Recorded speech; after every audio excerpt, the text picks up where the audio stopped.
Sir, welcome to the AMC studios. Thank you for being here today to share the state of AMC and your assessments and experiences following a year as the AMC Commanding General. Well, Kim, thank you for the opportunity to be here. I think it's important to be able to have an opportunity to speak to our workforce, and I appreciate the opportunity to be able to talk about AMC. So, sir, August 7th marks one full year in command. Let's start today by reflecting back on that past year.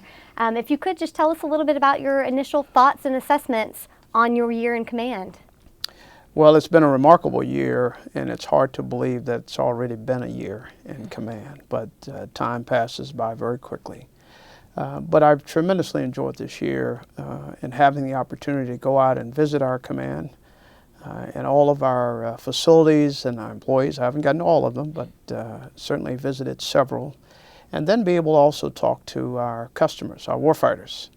And so everywhere I've gone, I've just been tremendously impressed with the complexity and just the volume of activities, support, and capabilities that AMC is involved with, both here in the United States and around the world, especially in support of our forces that are forward deployed in the CENTCOM theater of operation. And then just to be able to see how much the warfighter trusts AMC, how much they value what we bring to the fight and what we contribute to their mission and their success. So I'm enormously proud, it's honored, and feel very fortunate and blessed to be able to serve as the Commanding General. Sir, the mission and vision of AMC were recently updated. Could you tell us just a little bit about that change and why it was important? Well, I think as we looked at the mission, AMC still provides, and that's what we say, we provide. But over the past 12 years of war, the command has been operationalized. And so going beyond providing the decisive edge, which is what we still do today, our vision now as we move forward is to become the premier provider of Army and Joint Readiness to sustain the strength of the nation. And the strength of the nation is our soldier. And so the vision has reflected to where, the vision of where we're going to take the organization going forward. And then the mission itself has not changed in terms of developing and delivering global readiness solutions to the joint warfighter anytime and any place in the world. But the bottom line is continue to provide support to our soldiers, to our warfighters, to the joint force. And so that has not changed for the command. So you touched on this, sir. You had a pretty hectic travel schedule in the past year, but you had a great opportunity to visit several of AMC's entities, but also partners and customers from all over the world.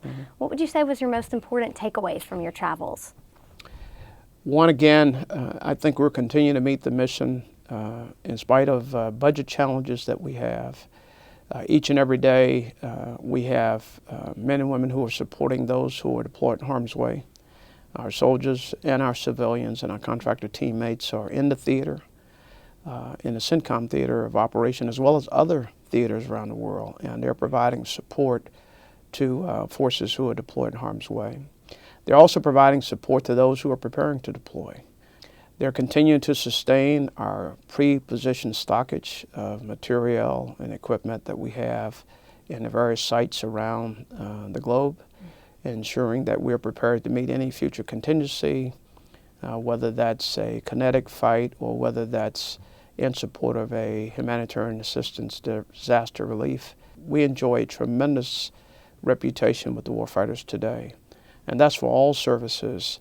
And they recognize the professionalism, tremendous capability that AMC brings to the warfighter every day. Sir, we often hear you say that leaders must set conditions for success. How does that tie into your command philosophy, and what does that really mean to you?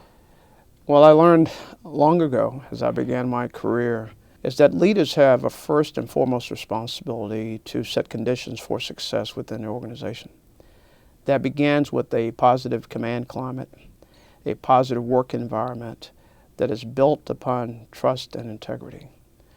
Trust is the foundation of any successful organization, and so I think that is the number one responsibility of a commander or a leader of an organization, is to set the conditions for success. Second is to set a vision for the organization going forward. We often tend to rely on past accomplishments, which are important. Past accomplishments or set the tone of the organization, what you've been able to do. But the leader has to set the vision for the organization going forward. And oftentimes that's setting a vision without all of the information that you need. And then third is to value the tremendous employees that we have and take care of our people, ensuring that they are treated with dignity and respect, that we provide them a quality work environment, and that they feel that the leadership is vested in them and their futures and doing all that we can to support them in the mission that they do every day. So that's critically important to me and what I think all leaders have to do to lead successful organizations. All right, sir. So, sir, with the drawdown of forces after more than a decade of war, one of your priorities is to set conditions for successful transition to sustainment. Yes. How is AMC doing that, and how are we doing with that? Well, as you know, we've been involved in war for 12 years now. It's the longest war in our nation's history. And AMC has been there from the beginning, and we're very heavily engaged today. And we will be in the future as we continue to retrograde equipment out of Afghanistan, reset that equipment and return it to a future state of readiness and deliver it back to our warfighting formations for future contingencies, whatever they happen to be. And so it's very important that we're able to do that in the most efficient and effective manner that we can. And so over these, at least in the last few years, we've developed some tremendous systems and capabilities and processes that enable the command and the Army to see the equipment that we have, the materiel. From the time that it leaves a forward operating base in Afghanistan until it's turned into one of our processing yards, is trucked or flown out of the theater, the area of responsibility, to a port facility, loaded on a ship, and then sailed back to the United States to one of our port facilities, and then trucked or railed to one of our depots or arsenals where that equipment is reset and returned to the Army. And so we've, since the war has begun, we've done that for over almost 3.5 million pieces of equipment. That's enormous. Yes. Mission. We're doing that very effectively today. We can see that equipment today. And we're in a position now where we can provide our Army and our senior leadership predictive readiness. And so we know in the past we've always provided our assessments of readiness, and it's been in the past tense. We look at the last month and we're able to say where we are at that point. But now we're able to look 6 months out and provide predictive readiness for a warfighting formation, which allows the Army to better plan for future operations so they'll know which unit will be at what state and what level of readiness to be able to accomplish that mission. And so it's been a huge undertaking. We have a lot more to go as we look at what we have to do the remainder of this year, and as we continue towards the presidential mandate of December 2014 to have our forces return out of Afghanistan. Then we have to ensure that we're prioritizing equipment that we're bringing out and doing so in an expeditionary manner and also at least cost. Sure. Well, sir, that sets up a great transition point for us. Let's take a short break, and then when we get back, we'll discuss more about AMC's current initiatives, efforts, and programs that we have going on now. Okay, will do. We are AMC. Warfighters are the strength of our nation. Our global network enables strategic unity of purpose. Jungles, deserts, or mountains, Haiti, Iraq, Afghanistan. AMC is there in any environment, under any conditions. Uniforms, food, supplies, vehicles, rifles, and munitions. AMC provides.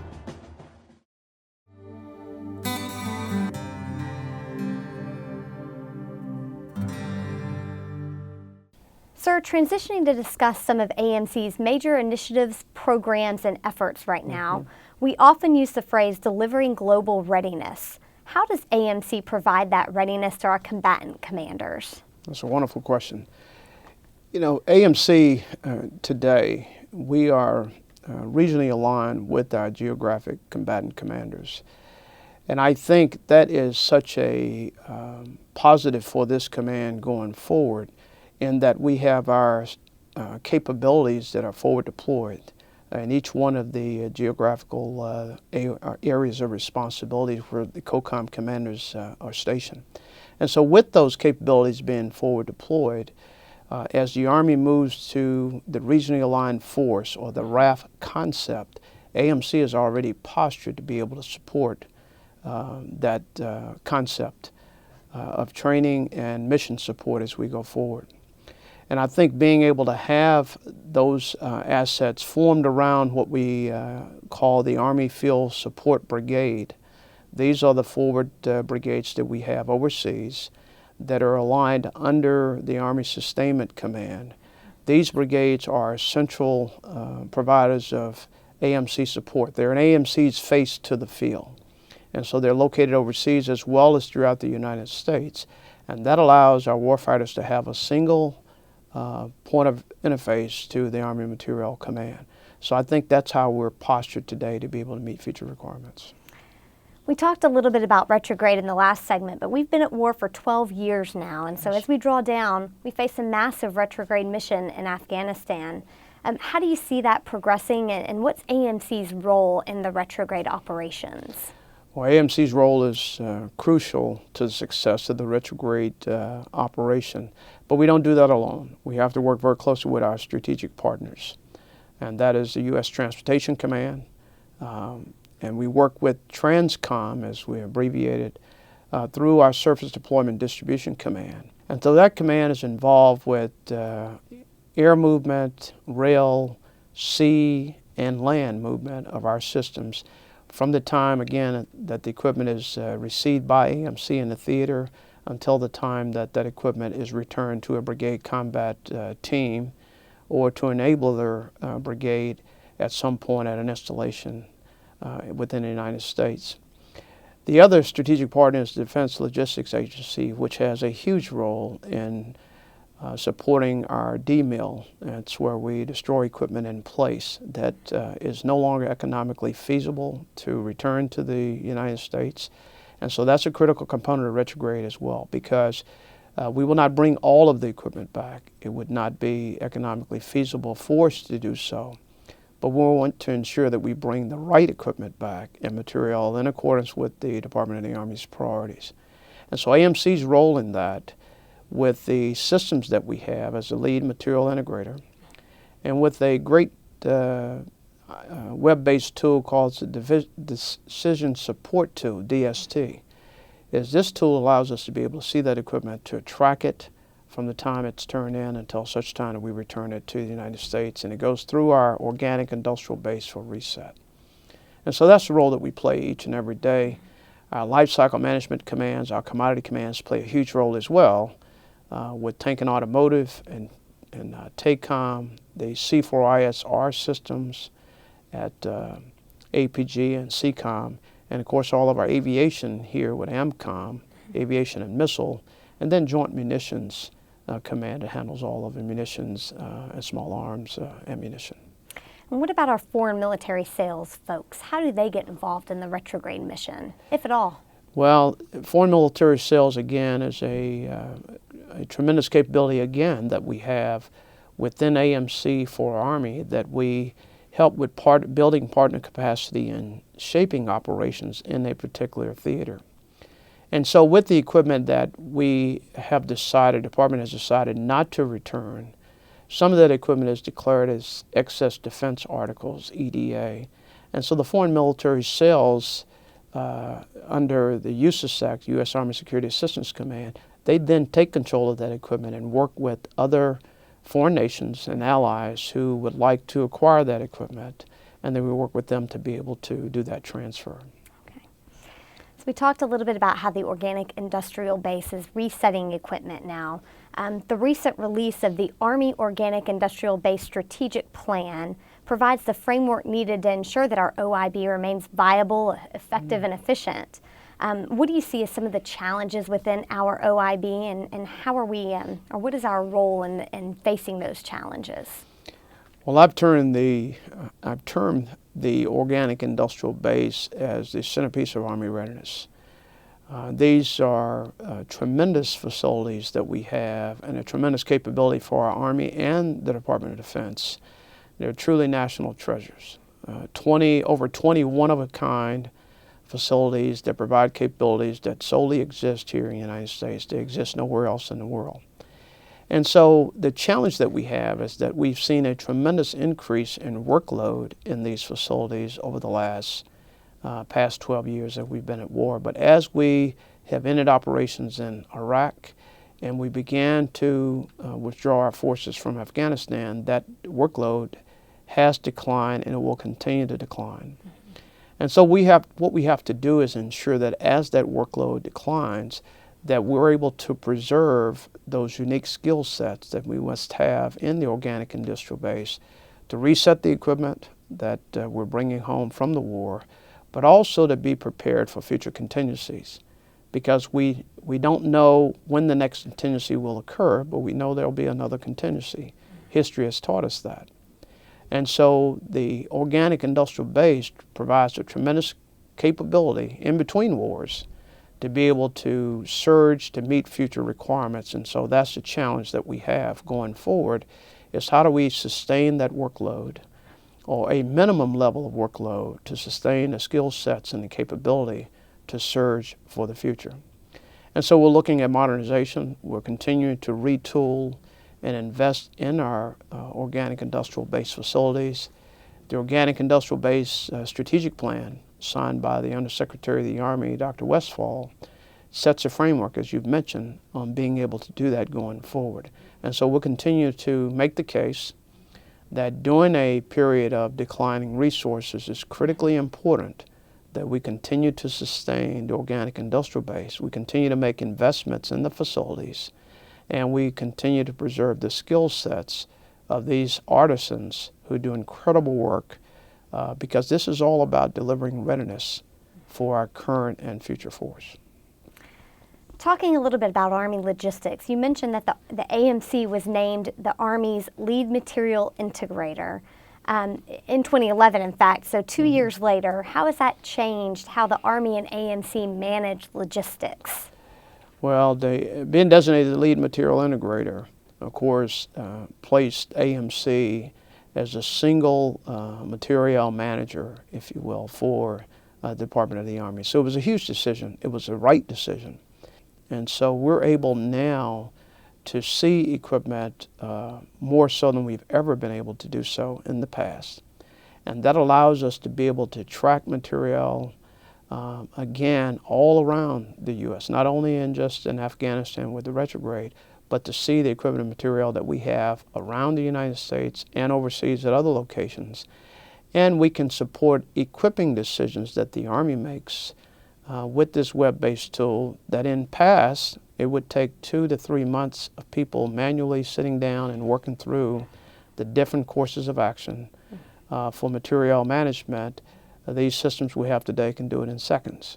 And so that saves a tremendous amount of time. It saves us in transportation costs. In fact, one example we use is that at Fort Hood in 2012, we had over 10,000 lateral transfers of equipment on the same installation. That tells us that that's very inefficient, and we're just moving piles of equipment from one location to the other because we really couldn't see it. And today, with the tool that we have now, we look to move that equipment once, and we'll base it upon the demands and the priorities that the Department of the Army has established.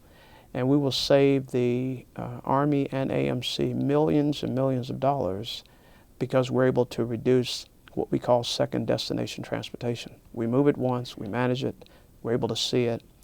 And it is a tool that involves the logisticians down at the installation level. They can also see the system, they can access the system, and so they have a better opportunity to see their own equipment and determine where they need to move equipment to meet shortages based on priorities within the unit. So speaking of those logisticians at the installations, shortly after you took command in October 2012, we officially transferred more than 70 directorates of logistics, or Yes. DOLs, to AMC. What's the status of that transfer, and how has it impacted the efforts to streamline those logistics? Yes. Well, the transfer of the DOLs from IMCOM, Installation Management Command, to AMC, again, was another huge decision by the Department of the Army. But what a tremendous decision that it made. And it allowed AMC now to have responsibility for logistics from the national level all the way down to the installation now. Along with the maintenance that we execute for TRADOC on the Fleet Management Exchange, FMX, we now on the end-to-end process for all logistics at every post camp and station throughout the United States, with the exception of Fort Lewis, what we will Lewis McChord, which will take on that mission here in October of this year. So it allows us to streamline the capabilities. We're looking at a new model of how we will establish the DOLs as we move to now in the future an LRC concept, the Logistics Readiness Center concept, where we have all of AMC's capabilities under one umbrella at a post-campus station, spearheaded by Army Field Support Brigade, which will be the single belly button back into AMC for all logistics and sustainment support. Thus far, since the implementation of assuming the mission of DOLs, we've saved the Army in 10 months over $300 million. Wow. That's huge. That's and we're just at the beginning of this process. We think it's been seamless to the warfighters. Initially, there was a tremendous amount of angst of AMC assuming this mission, but I think because we focused on the warfighters' priorities, we were very transparent in the entire process. I think that's how we've been able to reduce costs, reduce overhead, and streamline our processes while maintaining the level of support that's required or expected at those installations. We've also incorporated what I call smart contracting to give us better buying power. And so we've integrated or implemented the EAGLE strategy, which is the Enhanced Global Logistics Enterprise program. And so EAGLE now will allow us to have a standard contracting model at our installations for services, transportation, and logistics that also will increase competitiveness, and so we think we'll be able to lower costs. We've already proven that thus far, and we're just on the front end of that, and I think as we move forward, we'll become more efficient at delivering logistics support and capabilities at the installation level. Sir, another mission that we have, science and technology. In an era of declining resources and missions, how important is AMC's focus on science and technology, research and development, or S&T and R&D? Well, S&T and R&D is critically important to our force, and it will continue to be critically important to the future force. We often say here at AMC that we provide the decisive edge. And the reason that we have the most powerful Army the world has ever known is because we have the technological advantage that's far above any other military or any other adversary that we may face. During a time of declining resources, it's critically important that we do not lower our investments in S&T and R&D.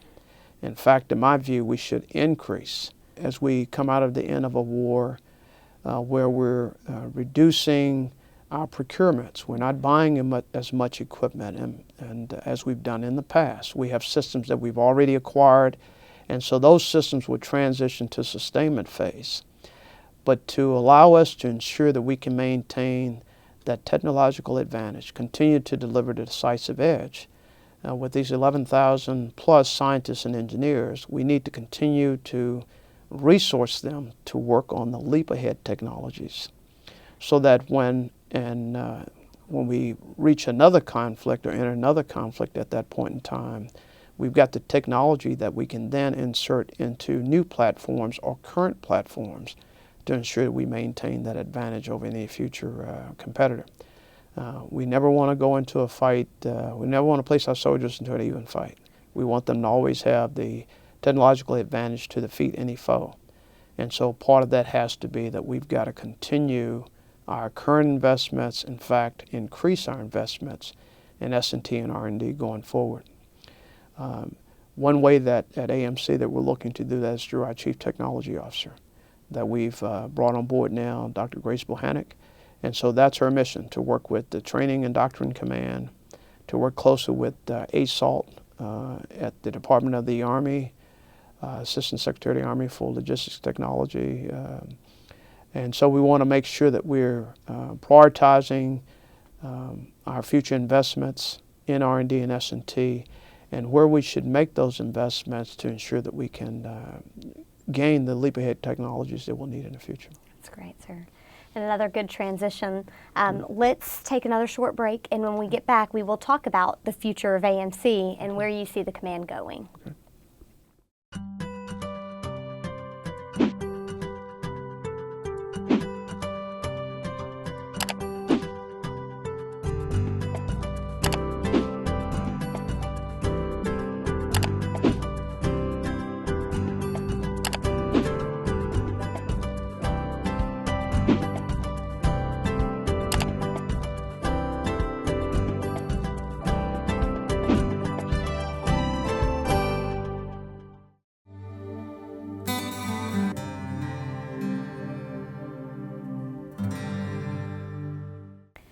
So, sir, we've talked about your first year in command. We've talked about several of AMC's current initiatives and programs. Let's transition and talk a little bit about where you see the command moving in the future and the future of AMC and the Army. And when we talk about the future, what's on everybody's mind is the budget cuts and sequestration. So can you tell us just a little bit about how sequestration is impacting AMC's operations? Sure. Well, it's clear that we're in a period of fiscal uncertainty. And so with sequestration coming in, it really entered a very challenging period for not just the Army Materiel Command, but truly for the entire Army and entire Department of Defense. For AMC, the impact, of course, is that we had to continue to determine what the impact was going to be on readiness, because that's what we provide. We provide readiness. So systems returning from the theater that were retrograding, that are going to our depots, having to defer maintenance on those systems and capabilities, which means units that are redeploying as they return to their home stations and they're preparing for training, they're not receiving the equipment in the time that they anticipated. And so that impacts on their ability to prepare for future contingencies that they would have to, and future missions. Also an impact, we already had declining workload in our depots and arsenals, and so sequestration declines that even more. And so in the third and fourth quarter, we see a reduced amount of workload, and those are the quarters that we usually see an increase in workload. And so that resulted in the command having to release reluctantly, many of our temporary and term employees because we didn't have the workload there. And then, of course, we've gone into the fourth quarter here, which the most challenging decision that I know our Secretary of Defense, Secretary Hagel, had to make, which is the furlough. Certainly not anything anyone would want to do, because furloughs induce inefficiency in the organization. You basically are working on a 4-day work week, supporting a 24-hour a day, 7-day-a-week Army. And so it impacts on operations in a huge way. And so we've attempted to work through that. We know for our employees, it's not lost on us, that's 20% of their pay in this fourth quarter, that they have to determine how they can make that up in their household budgets at a very challenging time for us. And then across the command, we have to prioritize emissions because there are restrictions in what we can do, along with overtime restrictions. And so we've had to make the kind of adjustments to ensure that we can still meet our requirements based on the department's priorities, but it is very, very challenging for us. And so going forward, my focus has been to implement the furlough based on the Department of the Army's guidance, but to do so and minimize the impact on our employees while also continuing to meet our mission requirements. And so we've emphasized to ensure that through our G1 and our HR that we are providing the information that our employees need. They know where resources are available if they need help to make it through this period of time. And so we're doing the very best that we can, but without a doubt, it's an enormous impact on the command. And so we're doing the very best we can to continue to meet our requirements while taking care of our people. Yes, sir. You know, the word that we're getting is that FY14's budget outlook doesn't look much better. How are our leaders preparing for that? Well, we're spending a lot of time, not only here in the headquarters, but up in Washington, D.C., at the Pentagon, discussing FY14. Because if we see a continuing resolution into 14, if we don't see an approved budget, then we'll begin the year again as we did in 13, operating at FY12 funding levels, where we'll start 14 at FY13 funding levels. But in addition, sequestration brings a $52 billion shortfall in FY14. And so that will make it even more challenging for us to determine how we manage our way through that, while again continuing to meet the priorities of the Army, provide readiness for our forces in accordance with those priorities, but also ensure that we are taking care of this critical workforce that we have. And so we have many initiatives that we have in place. We're leveraging foreign military sales to be able to keep working our industrial base. We're encouraging public-private partnerships, meeting with CEOs of large corporations as well as small business, and ensuring that they are aware of the tremendous capabilities and capacity that we have in our organic industrial base to bring work into those facilities to keep our employees employed. But as we go further, go into the future, we know we're going to have a challenging time. If agreements are not made to adjust sequestration or reduce the impact of sequestration, then we have some very, very tough decisions that we'll have to make across the command to realign our strategy, realign our mission support in accordance with the resources that we'll receive. So let's transition a little bit. You've been in command a year. Where do you see the future of AMC going? What's ahead for our command? Our organization and our command has transformed over these last 12 years of war. And so being operationalized and the capabilities that we provide to the joint warfighter, I think that is absolutely a positive for the command. We enjoy a tremendous reputation with the warfighter. As I mentioned before, warfighters trust the AMC patch. And so they know what we deliver, they know how we deliver it, they know that we'll be there when they need us to be there. And so I think that is an asset for the command. It's a tremendous asset that we have their trust today. We've got to work hard every day to continue to gain and garner that trust from them. So I think having the trust of the warfighter, our regionally aligned forces that we have throughout the United States and overseas, I think that stance and what we'll be able to deliver to the warfighter is a positive for the command. We have incredible people here. We have a tremendous, tremendous workforce, both in our officers, non-commissioned officers, our soldiers, our warrant officers, our DA civilians, our contractor teammates. We deliver incredible capability to the United States Army and to the Joint Force every day. And we'll continue to do that. We're going to build, my focus is to build on the trust that we've earned. We want to continue to increase our partner capacity through the foreign military sales. We want to preserve the capabilities of the organic industrial base. Again, those one-of-a-kind capabilities that are a centerpiece to Army readiness.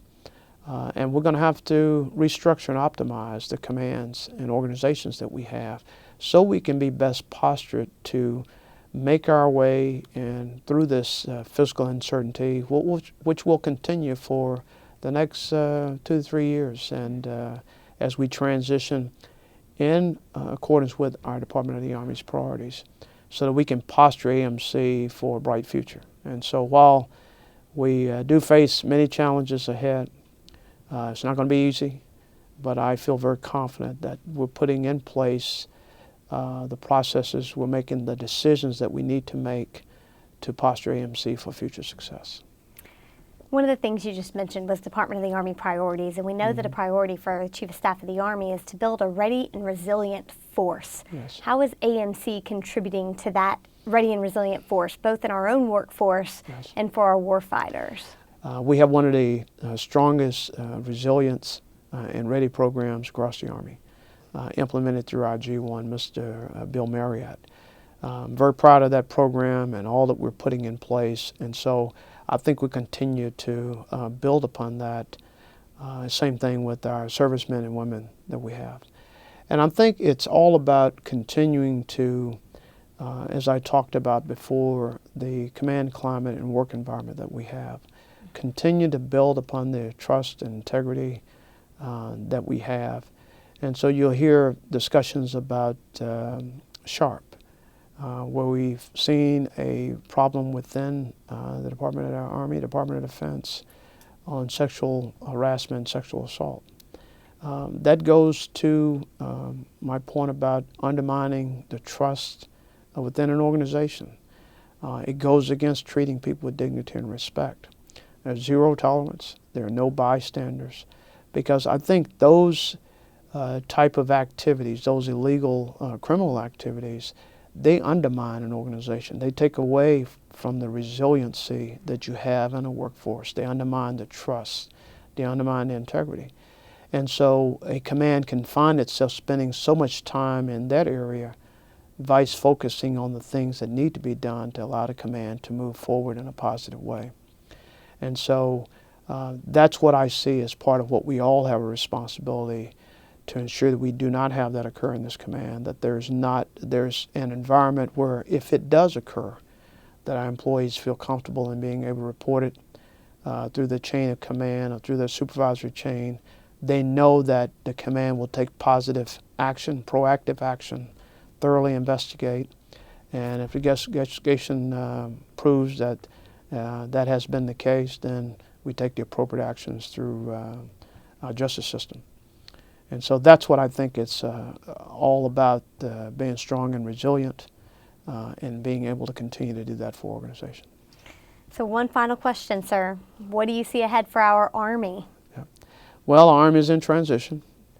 I think, as I've talked about here in AMC, when I assumed command, I indicated at that point in time that through my command tenure, for what I could see, looking out to the future, that we would be in a period of transition from a combat forward deployed force to a more of a CONUS-based force, transitioning to sustainment of the systems and capabilities that we've acquired over the last 12 years of war, developing or redeveloping our expeditionary mindset, so we're prepared to deploy for future contingencies wherever they happen to be. So we have to ensure that we have the power projection platforms that we have at our major installations, that they're prepared to move forward. And then, of course, to transition to a new training and readiness model with the regionally aligned forces, a return to training at our combat training centers, our national training centers, the Joint Readiness Training Center. And so we have to posture AMC to be able to support. But it's an Army in transition. It happens after every war. It'll be an Army that will work its way through the fiscal uncertainty that we'll see. But I'm very confident with the leaders that we have, leadership at the helm, from our Secretary of the Army to our Chief Staff of the Army. I'm very, very confident we're on the right path to be able to work through these challenges that we'll see. And so what I want to ensure for AMC is that we're aligned with the Army. We're in step with where the Army is going. In many ways, we want to be ahead in being able to provide the readiness that we know our forces are going to need. And eventually we'll make our way through this transitional period and be more of a steady state. That'll be a few years into the future. But I'm confident with the team that we have in place, we'll be able to do so in a very successful way. Sir, we covered a lot of information today, really great comments. Is there any final thoughts that you'd like to add? Well, Kim, first of all, thank you for the opportunity to speak about this great command today and share a few thoughts. I really want to say thanks, if I could, just for a moment, for our employees, tremendous workforce that we have, both our military and civilians and our contractors, for the great work that they do each and every day. It's a privilege for me to serve as the commanding general As I travel around the country and travel overseas, I'm enormously proud every day to be a part of this great organization and have the privilege of serving as the commanding general. I also want to thank our families, because I think oftentimes we can tend to forget the enormous sacrifice that they bear every day, not only just our military families who have witnessed repetitive deployments of their spouses. We also have civilian family members who've also witnessed repetitive deployments, as AMC deploys more civilians than any organization in the United States Army. And so I want to thank our families for their resiliency, for their tremendous support, and for being able to support their spouse as we go through this period of fiscal uncertainty. And so I know it's very, very challenging for them, but I want to thank them for what they do every day. I'm enormously proud to serve with them. Well, sir, we thank you for joining us today and taking the time to be here to share the state of AMC and the year in review. We appreciate your time. Okay, Kim, thank you.